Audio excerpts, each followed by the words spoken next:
9 million traders के साथ फैसले में दोबारा।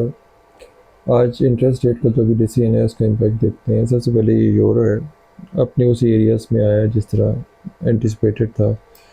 ये एरियाज़ हैं, इससे ऊपर एक दफ़ा दोबारा हाई कर सकता है, लेकिन ऊपर ब्रिटिश पाउंड है। ब्रिटिश पाउंड एक नया हाई कर सकता है 130-50 के around, and then all the way back down. ये ऊपर की स्पाइक्स पे हमें शॉर्ट करेंगे और होल्ड करेंगे 22 मार्च के अराउंड तक। 130-55 के एरिया पे जाके इसको विद द स्टॉप वो आप हमसे बाद में पता कर सकते हैं कि स्टॉप क्या होगा। इसके अलावा ये यूरो है, यूरो भी अपनी मूविंग एवरेज पे आके होल्ड हुआ है और इसका 109.55 दोबारा आना पॉसिबल है, या 110.35 तक आ गया 110.35 एरिया, वहाँ से इसको शॉर्ट किया जा सकता है। 110.35 एरिया तक आके शॉर्ट किया जा सकता है। उसके बाद इसकी डिवर्जेंस और जो स्टेटमेंट है, पॉलिसी स्टेटमेंट अभी थोड़ी देर तक आती है, तो उस पॉलिसी स्टेटमेंट में हम देखेंगे इसने कैसे अनफोल्ड होना है। ये ऑयल है, ऑयल में जिस तरह एंटिसिपेट किया था उसी तरह चल रहा है, और वो ए बी सी करते हुए इसने अभी तक 6840 नहीं क्रॉस किया, नीचे आके लो नहीं कमेंट कर सका, उसी रेंज में चलते हुए आ रहा है अभी तक। इनडिसाइसिव है मार्केट, ये ब्रेक होना या इस लोअर को 6524 को ब्रेक होना ज़रूरी है। मेरी बाइस थोड़ी सी बाइंग की तरफ रहेगी, और मैं बायर इसलिए हूँ कि मुझे लग रहा है कि ये बॉटम फिशिंग है। बॉटम फिशिंग तो नहीं, लेकिन बॉटम कहीं पास ही है, नियर है, और इधर से एक स्पाइक लगेगी जिस 70-50 का एरिया पॉसिबल है। ये हमारा सिल्वर है, वही डेली चार्ट पे उधर ही रुका हुआ है, उसी तरह चलते हुए इसने अपने पोजीशंस को एडहेयर कर रहा है। गोल्ड जो है ना उसमें भी जगह है, उसने बाइंग में चल रहा है। गोल्ड आउट परफॉर्म कर रहा है सिल्वर को, जो मेरा अंदाज़ा था कि गोल्ड अभी रुकेगा और थोड़ा सा नीचे की तरफ आएगा। आया ज़रूर है, लेकिन उसने अभी तक रिवर्सल साइन नहीं दिया। रिवर्सल साइन इसका जब तक ये 2972 से नीचे नहीं जाएगा तो सेलिंग नहीं होगी। बाइंग अभी इसकी 3140 तक मैं एंटिसिपेट कर रहा हूँ, और उसमें बाइंग ही में बाइंग ही करनी चाहिए, सेलिंग में नहीं आना चाहिए। ये क्रूड का दूसरा चार्ट है, उसी तरह वही, ये इस तरह देखें तो ABC। अब इसको इसके साथ कंपेयर करें तो वही, दोनों सूरतों में ये अपना ABC स्ट्रक्चर में, दोनों स्ट्रक्चर आप देख लीजिए, बड़ा क्लैरिटी से ये अपने इस चैनल को होल्ड करता हुआ आ रहा है। अब इसका लो जो है ना वो एंटिसिपेट कर रहा हूँ जल्दी लगना चाहिए, एक या दूसरे एक या दो दिन से ज़्यादा में नहीं, और वहाँ से एक रैली चलनी चाहिए जिसमें मार्केट में बाइंग चलेगी।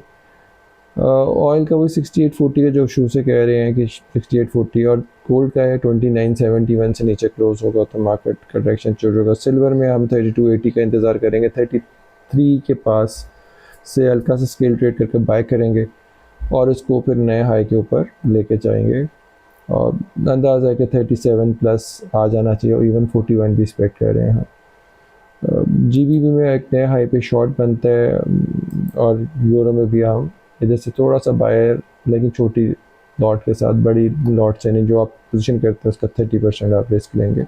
ये जी सबसे इम्पोर्टेंट चार्ट, ये दूसरी दफ़ा ट्राई कर रहा है इससे अपने क्रॉस करने के लिए, क्रॉस नहीं हो रहा। अगर पॉलिसी स्टेटमेंट पे क्रॉस हो जाता है फिर भी हम 5740 के पर से जब जाएगी मार्केट बाएँ होगी, अदरवाइज़ नहीं। एंटिसिपेटेड लो मेरा अभी 10 अप्रैल के पास होगा, वहाँ से बाइंग आ सकते हैं, उससे पहले बाइंग में नहीं आएंगे। डे ट्रेड हो सकती है, लेकिन लॉन्ग टर्म में जब तक 10 अप्रैल के पास से मार्केट अपना बॉटम कंफर्म नहीं करती तब तक बाय में मेरा नहीं ख्याल है, क्योंकि अभी ये 4th ABC में अगर फंसे हुए हैं तो ये ऊपर लार्जर 4th में जाके इस एरिया को क्रॉस नहीं करना चाहिए। 5740 है मेरा कि उस पर क्लोज नहीं आना चाहिए। इसी के ऊपर पॉलिसी स्टेटमेंट के ऊपर क्लोज होता है तो फिर हम देख सकेंगे कि इसकी स्टेटमेंट के ऊपर मार्केट ने कैसे रिएक्ट किया। बाकी सोलाना और जो दूसरी करेंसीज है उसमें आप इसलिए वेट करेंगे कि वो उसकी रिट्रेसमेंट अपने उस एरियाज़ में आ गई जहाँ से एक मेजर मूव आ सकती है। आज बाइंग में रहा सोलाना, ये देखिए क्रॉस किया इसने ये सोलाना ने क्रॉस किया है, ये दोबारा आके दोबारा रीटेस्ट करके दोबारा ऊपर जा सकता है। सोलाना के बाद अगर हम देखते हैं तो बिटकॉइन भी कोई इतनी अच्छी शेप में नहीं है, उसका कम राइज है इंस्टेड ऑफ सोलाना। अभी जो सबसे इम्पोर्टेंट न्यूज़ आई है वो SSCP का जो XRP में अपना केस विड्रॉ कर लिया अपील, XRP जीत किया है, उसकी इम्पैक्ट दूसरे मार्केट्स में आएगी। XRP लीड करेगा और ये सारे शेयर्स उसके साथ चलेंगे।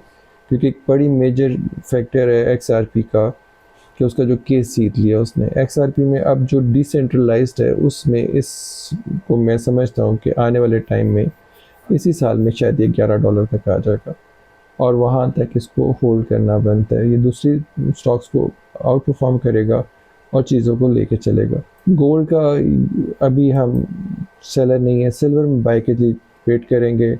ऑयल का वही इस तरह S&P अगर ये 67 57 40 से ऊपर बंद हो तो फिर इसकी बाइंग में आएगा, उससे पहले नहीं। डे ट्रेड कर सकते हैं लेकिन उस तरह नहीं। BTC सुलाना ये सारे इसलिए बाई हुए हैं कि XRP की न्यूज़ आई है।